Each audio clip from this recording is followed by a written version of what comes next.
बिस्मिल्लाहिर्रहमानिर्रहीम। अस्सलाम वालेकुम वरहमतुल्लाहि वबरकातुहू।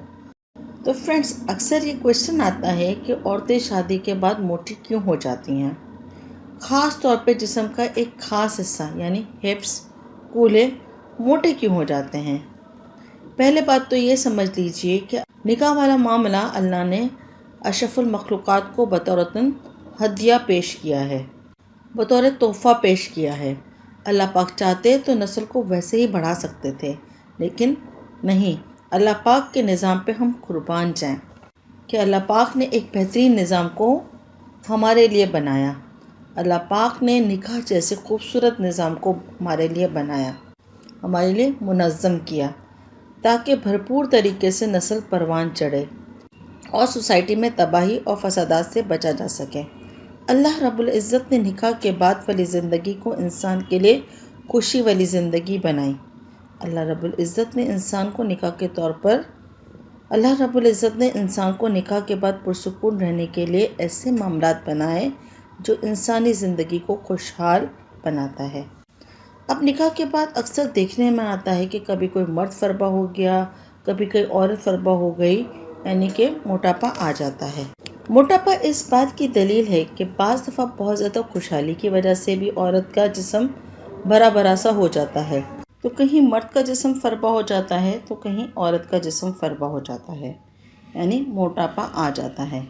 और मोटापा इस बात की भी दलील है कि बाज़ दफ़ा ज़्यादा खुशहाली की वजह से भी औरत का जिस्म भरा भरा सा हो जाता है, जो इशारा देता है कि वो शोहर की जानिब से खुश है, मुतमईन है, ससुराल वालों की जानिब से खुश है, औलाद की जानिब से खुश है, माल दौलत की जानिब से खुश है, फरावानी है, खुशहाली है।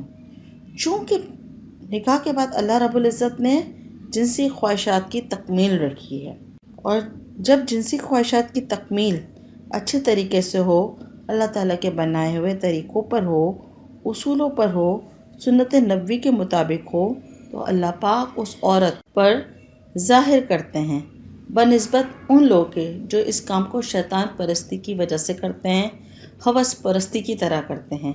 उन लोगों को दिखाया जाए, और वो लोग जो सुन्नत नबवी के मुताबिक ये मामलात करते हैं, हम में और उनमें, शैतान परस्त लोगों में ज़मीनों आसमान का फ़र्क देखा गया है।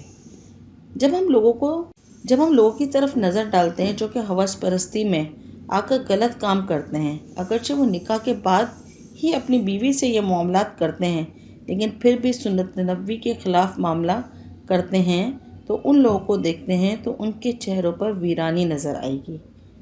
वो औरतें जो अपने शौहरों की ख्वाहिशात को पूरा करती हैं, अपने शौहर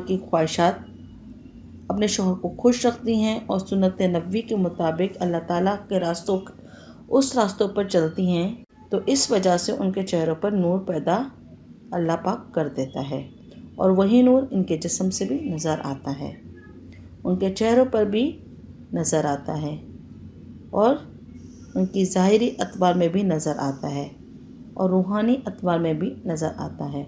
तभी औरतों में ये नज़र आता है कि वो मोटी हो गई हैं, खुशहाल नज़र आती हैं। चूँकि निकाह के बाद जिनसी ख्वाहिशात की तकमील करते हुए जब एक मियाँ बीवी आपस में मिलते हैं तो उन दोनों के हार्मोन्स आपस में टकराते हैं, और इस तरह औरत और मर्द दोनों में एक नए खून की पैदाइश वजूद में आती है। जब रोज़ाना गंदा खून निकलता है और नया खून बनता है, तो दोनों के चेहरों पे खून की सुर्खी नज़र आती है। अल्लाह रब्बुल इज़्ज़त ने निकाह को ऐसे ही बाबरकत नहीं बनाया। निकाह की वजह से जो उमूर पैदा होते हैं, जो बरकतें पैदा होती हैं, अगर निकाह के बाद सही तौर पर लेकर चला जाए तो सारी बरकतें दूसरे लोगों को भी नज़र आती हैं। और चूँकि जब एक मर्द एक औरत से फ़ायदा उठाता है, उस औरत को अपने इस्तेमाल में लाता है, जब वो पहले वाली ज़िंदगी थी, बकारत वाली ज़िंदगी थी, वो ख़त्म हो जाती है। अब जबकि एक शादीशुदा ज़िंदगी में वो एक मर्द की ख्वाहिश की तकमील के लिए पहुँचती है, तो अल्लाह रब्बुल इज़्ज़त उसके नतीजे में उसको बरकतों से नवाजते हैं। और ऐसे में लोग कहते हैं कि औरत मोटी हो गई है, और आज के दौर में लोगों की ये सोच गलत है, और गलत सोचते हैं और कहते हैं कि ये लोग गलत काम कर रहे हैं, पीछे की जानिब से दखुल कर रहे हैं, इस वजह से औरत के कूल्हे भारी हो गए हैं, موٹے ہو گئے ہیں، یہ اس لیے نہیں ہوتا۔ یہ اس وقت ہوتا ہے جب ایک عورت ایک مرد کے جنسی استعمال میں آتی ہے۔ پھولے موٹے ہونا جنسی خواہشات کی تکمیل کی وجہ سے ہوتے ہیں۔ اس وجہ سے لوگوں پر بہتان لگانا سخت غلط ہے، اور دین اسلام میں اس بات کی سخت ممانعت ہے کہ کسی پہ غلط بہتان لگایا جائے۔ اللہ ہم سب کو دین کے راستے کی سمجھ عطا فرمائے اور دین پہ چلنے کی توفیق عطا فرمائے۔